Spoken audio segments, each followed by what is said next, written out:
جیسا کہ معلوم ہے آپ سب کو، ہر سال کی طرح اس سال بھی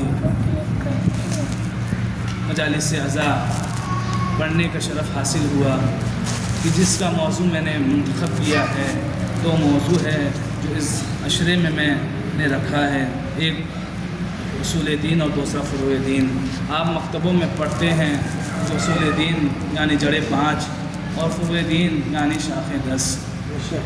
تو ان دو موضوع کے سلسلے میں انشاءاللہ پورے عشرے گفتگو ہوگی، اور آیت بھی میں نے اسی سلسلے میں منتخب کی ہے۔ عزیزان گرامی، یہ شرف جو مجھے بخشا ہے پروردگار عالم نے، واقعاً یہ شرف در اہل بیت سے وابستگی کا نتیجہ ہے۔ واقعاً عزیزان گرامی، اگر کوئی شے، کوئی چیز در اہل بیت سے وابستہ نہ ہو تو اس کی اہمیت میں اضافہ نہیں ہوتا، اس کی عظمت میں اضافہ نہیں ہوتا، اس کے مرتبے میں اضافہ نہیں ہوتا، اس کے مقام میں اضافہ نہیں ہوتا۔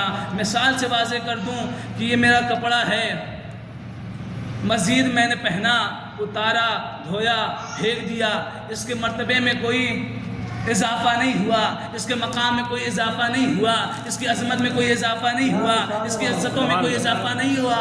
کیوں بھائی؟ اس لیے کہ یہ کپڑا در اہل بیت سے وابستہ نہیں ہوا، یہ کپڑا در اہل بیت سے وابستہ نہیں ہوا، مگر جب یہی کپڑا علم کے پھیرے کی شکل میں آیا تو لوگ اسے چومتے ہوئے نظر آ رہے ہیں۔ عزیزان گرامی، کیوں؟ کیونکہ یہ در اہل بیت سے وابستہ ہو گیا۔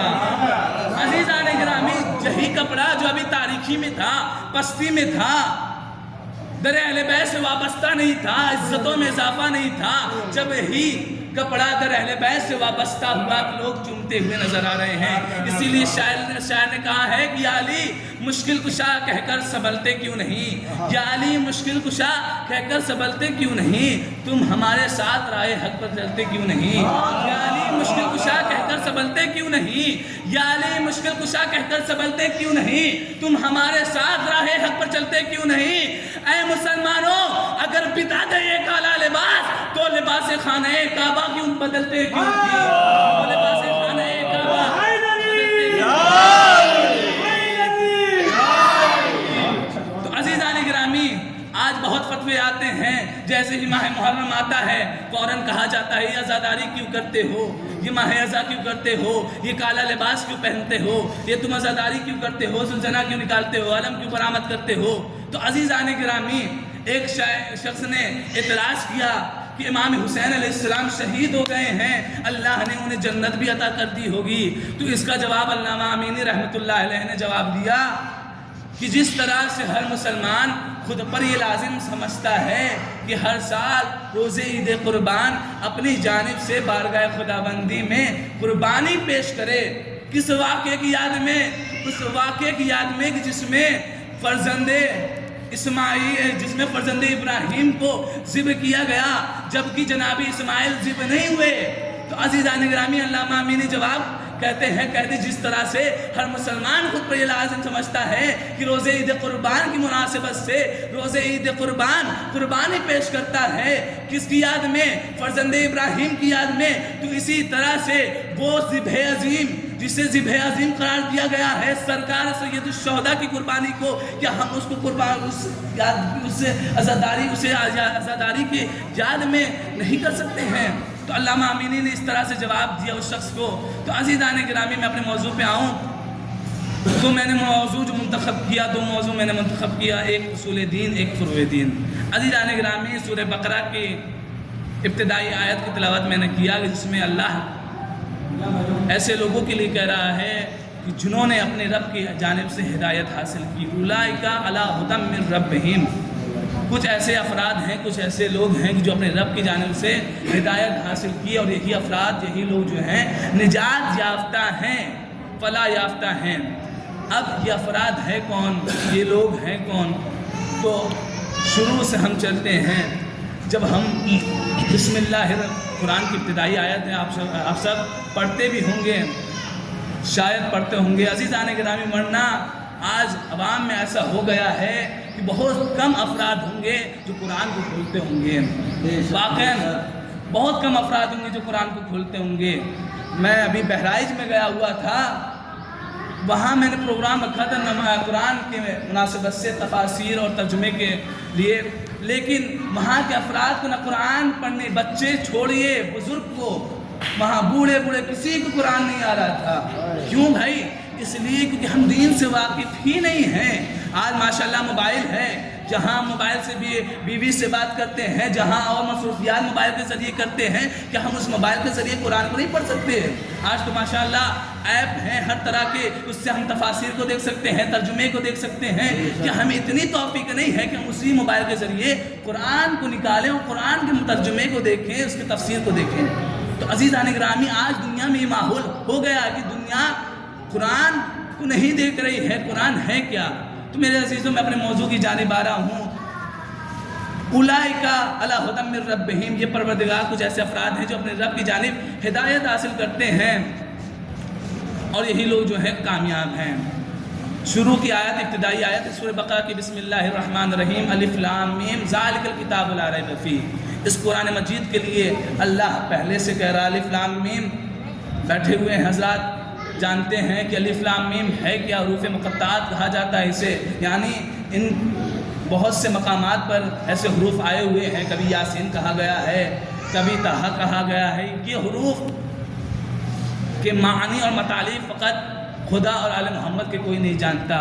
تو عزیزان گرامی، آگے آیت کریم، ذالک کتاب لا ریب فیہ، یہ وہ کتاب ہے کہ جس میں شک اور شبہے کی کوئی گنجائش نہیں ہے، شک و تردید کی کوئی گنجائش نہیں ہے۔ پہلے ہی سے اللہ نے کہہ دیا، دیکھو یاد رکھو کہ وہ کتاب ہے جس میں ہر خشک و تر موجود ہے۔ تو عزیزان گرامی، پہلے سے ہی اللہ نے بتا دیا اس کتاب کے بارے میں۔ اس کتاب، یہ کتاب ہے کیا؟ یہ کتاب وہ کتاب ہے جس میں تمام خشک و تر موجود ہے۔ یہ کتاب ہے کیا؟ یہ قرآن بشارت ہے، قرآن بصائر ہے، قرآن ہدایت ہے، قرآن بصائر ہے، قرآن مبین ہے، قرآن تبیان ہے، قرآن ذکر ہے، قرآن فرقان ہے، قرآن مبین ہے، قرآن احسن الحدیث ہے، قرآن ذکر ہے۔ قرآن وہ ہے جس کے لیے اللہ نے کہا نحن نزلنا الذکر وإنا لہ لحافظون۔ یہ ایسا ذکر ہے، یہ قرآن ایک ایسی کتاب ہے جس سے پروردگار عالم نے کہا کہ ہم اس کی محافظت کریں گے، ہم اس کی حفاظت کریں گے۔ کوئی بھی مرتد اس کے ایک حرف کیا، اس کے ایک زیر و زبر کو ہٹا نہیں سکتا۔ اس کی محافظت کا وعدہ اللہ نے کیا ہے۔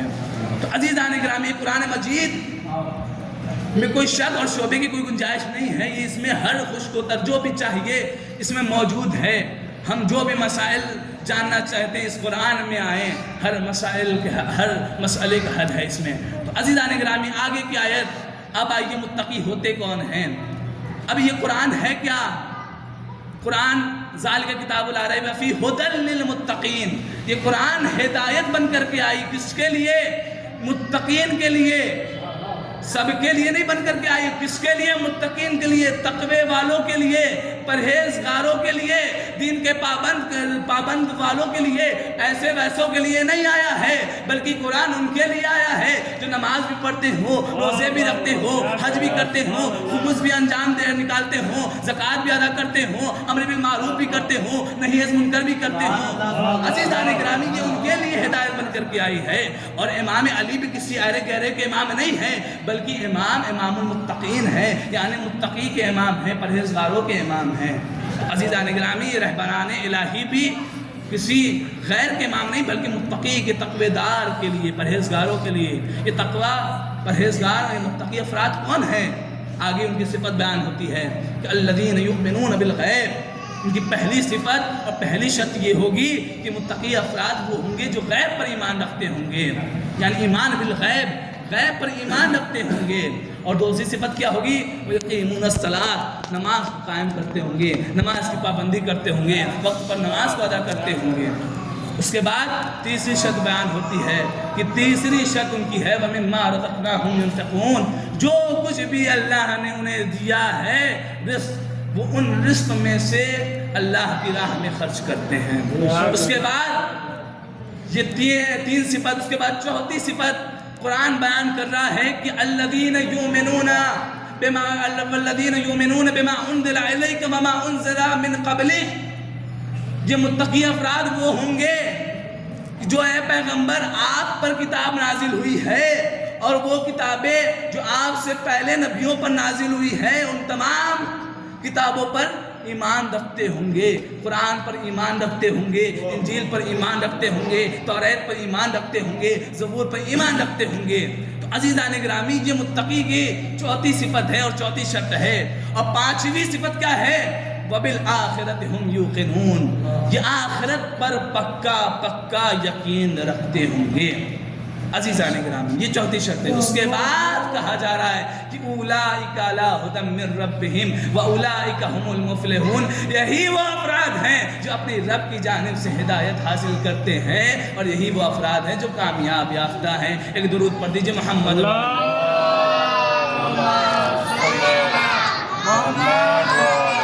عزیزان گرامی، یہ 6 شرطیں میں نے بیان کی اور 6 صفت جو متقی کی بیان کی ہے، یہ آپ یاد رکھیے گا عزیزان گرامی۔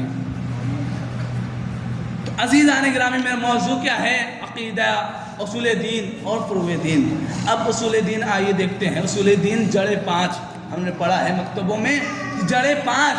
اول توحید، توحید سے پہلے انشاءاللہ گفتگو ہوگی۔ اس کے بعد توحید کے زمرے میں عدل بھی آ جائے گا، عدل، نبوت، امامت اور قیامت۔ عزیزان گرامی، یہ 5 چیزیں ہیں۔ توحید ہے کیا؟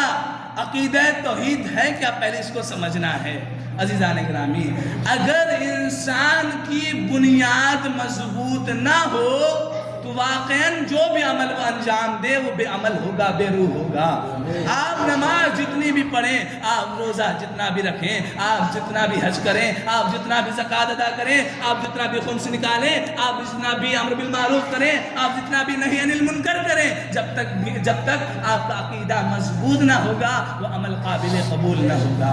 اسی لیے شاعر نے کہا ہے کہ خشت اول گر نہد میمار کج تا سریا می ربط دیوار کج، اگر دیوار کی ایک اینٹ ٹیڑھی ہوگی تو وہ دیوار جہاں تک جائے گی وہ پوری کی پوری ٹیڑھی رہے گی۔ عزیزان گرامی، ہمارا عقیدہ پہلے مضبوط ہو، عقیدہ توحید۔ عقیدہ توحید یعنی اللہ کو ایک ماننا، اللہ کی وحدانیت کا اقرار کرنا۔ تو عزیزان گرامی، سب سے پہلا کام یہ ہے کہ ہم اپنے عقیدے کو اپنے اندر دیکھیں، آیا ہم واقعاً عقیدہ توحید کا اقرار کرتے ہیں یا نہیں۔ اگر واقعاً عقیدہ توحید کا اقرار کرتے تو ہم نماز کی جانب آتے، ہم روزے کی جانب آتے، ہم زکوٰۃ نکالتے ہیں، ہم خمس نکالتے ہیں، ہم امر بالمعروف کرتے ہیں اور نہی عن المنکر کرتے ہیں۔ واقعاً اگر عقیدہ توحید مضبوط ہوتا، اگر عقیدہ امامت مضبوط ہوتا، اگر عقیدہ نبوت مضبوط ہوتا، اگر عقیدہ قیامت مضبوط ہوتا تو واقعاً ہم نماز کی جانب آتے، ہم تمام وہ افعال انجام دیتے جو خوشنودی معبود ہوتے۔ تو میرے عزیزو، میں بیان کر رہا تھا کہ اگر انسان کی تو عقیدہ توحید ہے کیا؟ یعنی اللہ کی وحدانیت کا اقرار کر لینا۔ اس سے پہلے کی منزل ایک ہے معرفت خدا، پھر اللہ کو پہچانا جائے۔ اب اللہ کو کیسے پہچانا جائے، اللہ کی معرفت کیسے حاصل کی جائے، چند باتیں اس کے زیر کچھ باتیں اس کے ذیل میں بیان کر دوں، اس کے بعد ربط مصائب۔ عزیزان گرامی، معرفت خدا انسان کیسے حاصل کرے؟ آئیے قرآن کی جانب باتیں ہیں، قرآن ہی بیان کرے گا کہ اب معرفت خدا کیسے حاصل کی جائے۔ جب ہم نے قرآن کا مطالعہ کیا تو ایک آیت میرے سامنے آئی، بسم اللہ الرحمن الرحیم، سنریہم آیاتنا فی الآفاق وفی انفسہم حتی یتبین لکم انہ الحق۔ اللہ کہہ رہا ہے کہ ان قریب ہم دکھائیں گے، کیا دکھائیں گے؟ آیاتنا، اپنی نشانیوں کو دکھائیں گے۔ وہ نشانیاں کہاں اللہ دکھائے گا؟ فی الآفاق، دنیا میں دکھائے گا، اس کائنات میں ہم اپنی نشانی کو دکھائیں گے۔ اور کہاں دکھائے گا اللہ اپنی نشانیوں کو؟ وفی انفسہم، ہم تمہارے ہی وجود میں نشانیاں اپنی دکھائیں گے، ہم تمہاری ہی ذات میں اپنی نشانیوں کو دکھائیں گے۔ اس کے بعد حتی یتبین لکم انہ الحق، یہاں تک کہ تمہارے لیے واضح ہو جائے گا کہ یہی حق ہے۔ وہ نشانیاں ہیں کیا دنیا میں؟ وہ نشانیاں ہمارے ذات میں ہے کیا؟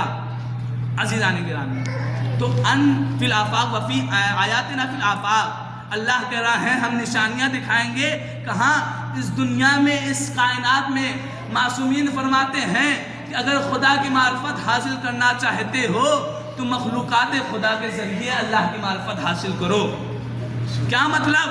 یعنی یہ جو مخلوقات خدا ہیں، یہ حیوانات، یہ پہاڑ، یہ سمندر، یہ چڑیا، یہ نباتات، یہ تمام چیزیں، ان کو جب انسان دیکھتا ہے تو طرح طرح کے سوال پیدا ہوتے ہیں، آیا اس طرح طرح کے رنگ برنگے پھولوں کو، ان سبزوں کو، ان سبز و شاداب باغوں کو کس نے خلق کیا ہوگا؟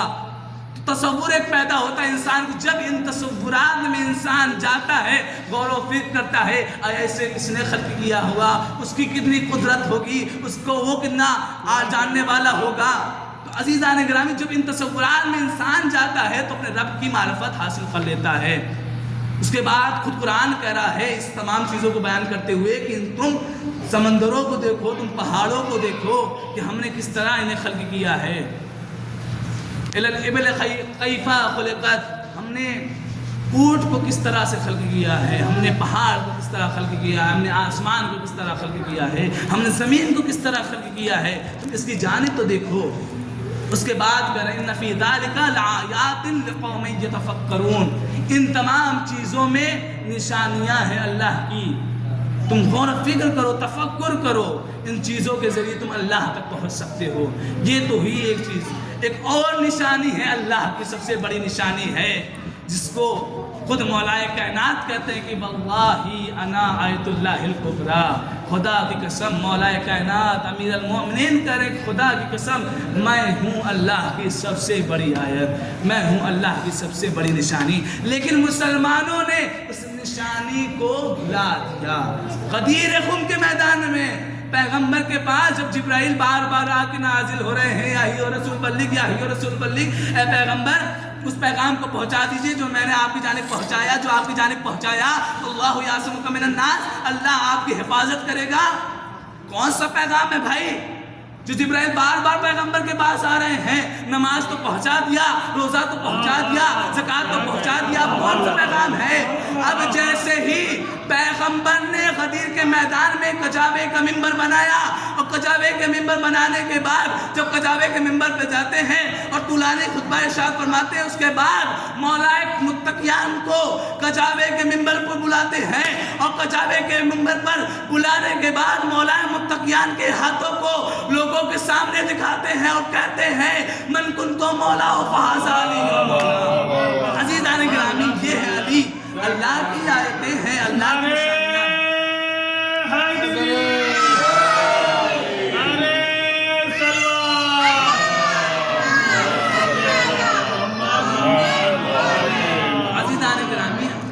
علی اللہ کی سب سے بڑی آیت ہے۔ اہل بیت اطہار اللہ کی نشانیاں ہیں، ان کی سیرت کو دیکھیں، انہوں نے ایسی ایسی دعائیں، واقعاً ایسی دعائیں ہیں جن کو ہم پڑھیں، واقعاً دعائیں مکارم الاخلاق، اس کے علاوہ بہت سی دعائیں ایسی ہیں جنہیں ہم پڑھیں گے واقعاً ایسا احساس پیدا ہوگا کہ واقعاً ہم خدا تک پہنچ گئے ہیں۔ تو ایسے دعائیں وارد ہیں اہل بیت اطہار علیہ السلام سے۔ تو یہ واقعاً اہل بیت علیہ السلام کیا ہے؟ اللہ کی آیتیں ہیں، علی سب سے بڑی نشانی ہے، تو ہم ان کے ذریعے خدا کو پہچان سکتے ہیں۔ یہ تو ہی وفی الآفاق، اللہ کی نشانی، وفی انفسہم، اور اللہ اپنی نشانیوں کو دکھائے گا کہاں؟ خود تمہارے اندر، تمہارے نفوس میں، تمہارے ذات میں، تمہارے وجود میں اللہ دکھائے گا۔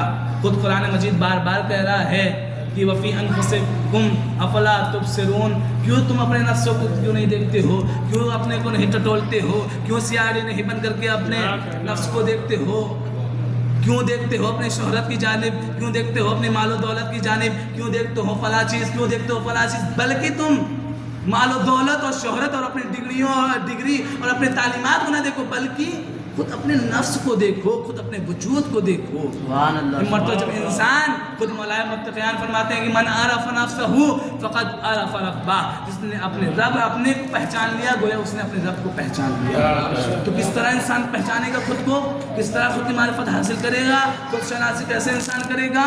خود دعائے عرفہ، واقعہ عزیزان گرامی ماہ ذی الحج گیا ابھی، 7 ذی الحج دعائے عرفہ ہم پڑھتے ہیں، اس میں ایسے فقرے ہیں۔ خود امام حسین علیہ السلام، اس میں ایک فقرہ ہے بہت ہی دردناک فقرہ ہے کہ یہ اعضاء و جوارح، یہ ہمارا پیر، ہم کہتے ہیں نا یہ میرا پیر ہے، یہ میرا ہاتھ ہے، یہ میری آنکھ ہے، ہم دعویٰ کرتے ہیں یہ میرا ہے، یہ میرا ہے، یہ میرا ہے، جبکہ یہ سب کچھ ہمارا نہیں ہے، یہ میرا نہیں ہے بلکہ اللہ کی ملکیت ہے۔ یہ مولا فرماتے ہیں دعائے عرفہ کا فقرہ ہے کہ یہ اعضاء و جوارح روز محشر ہمارے خلاف گواہی دیں گے. یوم تشہد علیہم وألسنتہم وأیدیکم وأرجلکم بما کانوا یعملون. تمہیں نہیں معلوم واقعاً یہ پیر، تمہاری زبانیں، تمہاری آنکھیں واقعاً تمہارے خلاف گواہیاں دیں گے روز محشر. تو میرے عزیزو یہی گزارش ہے آپ سے کہ ماہ محرم 2 مہینہ 8 دن ہے. ان آنکھوں کو کبھی کسی نامحرم کو نہ دیکھنا، ان ہاتھوں کو کسی مظلوم پر نہ اٹھانا. ہاں آزاداران مظلوم کربلا یہی وہ مہینہ ہے جس پر ایک یتیمہ کو اتنے تماچے مارے گئے. ہاں آزاداران مظلوم کربلا امام حسین علیہ السلام 28 رجب کو اپنے مدینے کو چھوڑتے ہیں. میرے عزیزوں میں مصائب زیادہ بیان نہیں کروں گا. محرم آ گیا ہے میرے عزیزوں، ہر گھر میں فرش عزا بچ گئی ہوگی. ارے 18 سال کی جنت البقیع سے کبھی پسلی کھاپ کے آتی ہے، کبھی سزدار کے پاس جاتی ہے، کبھی سزدار کے پاس جاتی ہے. ارے ایک مرتبہ وہ بی بی آتی ہے اور کہتی ہے اے میرے عزادارو، اے میرے حسین پہ گریا کرنے والو، میرے حسین کا پرسہ دے دو. ہاں عزادارو ایک مرتبہ بی بی بیان کرتی ہے کہ میرے حسین کا پرسہ دے دو، میرے اس بیٹے کا پرسہ دے دو کہ جس کو میں نے چکیا پیس کے پالا ہے. عزادارو ماہ محرم آ گیا ہے. آپ جب پانی دیکھنا تو سکینہ کی پیاس کو یاد کرنا، علی اصغر کی پیاس کو یاد کرنا جسے لعینوں نے ایک گھٹ پانی نہ دیا. ارے یتیموں کی پیاس کو یاد کرنا، کربلا کے بچوں کی پیاس کو یاد کرنا. ہاں عزاداران مظلوم کربلا مرتبہ جب جناب مسلم کی شہادت واقع ہو گئی، مجھے زیادہ مصائب نہیں پڑھنا چاہتے، فکرے مصائب کو سن لیجئے گا. ہاں عزاداران مظلوم کربلا جب جناب مسلم کی شہادت کوفے میں واقع ہو گئی تو ایک مرتبہ روایت بتاتی ہے کہ جناب مسلم کی ایک 13 سال کی بچی ہے کہ جس کا نام حمیدہ، تاریخ بتاتی ہے کہ حمیدہ نام ہے. ایک مرتبہ کیا ہے جب شہادت کی خبر امام حسین علیہ السلام سنتے ہیں تو خیمہ حمیدہ میں آتے ہیں. اور آنے کے بعد خیمہ حمیدہ میں آنے کے بعد حمیدہ کے سروں پہ شفقت سے ہاتھ کو پھیرنے لگتے ہیں، ہاتھ کو پھیرنے لگتے ہیں. مرتبہ بچی طلب کے کہتی ہے اے چچا جان کیا ہو گیا، اے چچا جان آپ اس طرح سر کو پھیر رہے ہیں جس طرح کسی یتیم بچی کو پھیر رہے ہو. کیا ہوا چچا جان؟ کیا میرا بابا شہید کر دیا گیا ہے؟ کیا میرا بابا مارا گیا ہے؟ مرتبہ حسین گریا کرتے ہوئے کہتے ہیں اے بیٹی تیرا بابا شہید کر دیا گیا ہوا ہے، لیکن میں تیرے بابا کی جگہ پہ ہوں. میں کہوں گا اے مولا آپ نے مسلم کی بیٹی کو اتنی پیار کیا، اتنا شفقت سے ہاتھوں کو پھیرا، تعزیت دیا، مگر آپ کی سکینہ جو آپ کے پاس نہ کوئی شفقت دینے والا ہے، نہ کوئی محبت کرنے والا ہے، نہ کوئی تعزیت دینے والا ہے، بلکہ یہ شمر کے تعزیانے پڑیں گے. اِنَّا لِلَّهِ وَإِنَّا إِلَيْهِ رَاجِعُونَ وَسَيَعْلَمُ